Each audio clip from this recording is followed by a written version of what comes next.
Hello guys, how are you? I hope you are very well. In today's video, we will learn about kind of companies. So let's start. Companies registered under the Companies Act 2013 may be classified as under the joint stock company include unlimited company, company limited by guarantee, company limited by shares. Under the company limited by shares include one-person company, private company and public company. First of all, we will learn about unlimited company.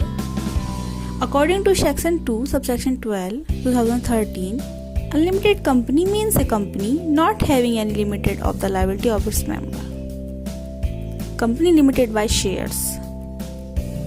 According to Section 2, Subsection 22 of the Companies Act 2013, company limited by shares means a company having the limited liability of its member by memorandum to the amount of, if any, unpaid on the shares respectively held by them.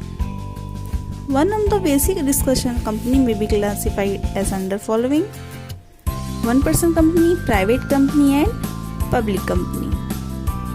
Company limited by guarantee.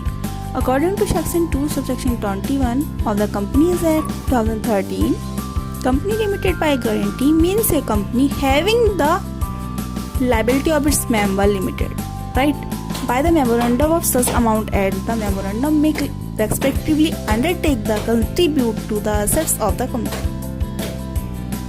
in the event of its being wound up, right. Next point is one-person company. According to Section 2, Subsection 62 of the Companies Act 2013, one-person company means a company such as only one person as a member, right?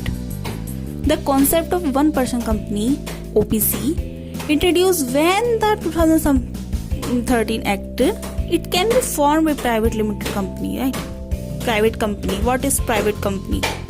According to Section 2, Subsection 68 of the Companies Act 2013, private company means a company having minimum paid up share capital of 1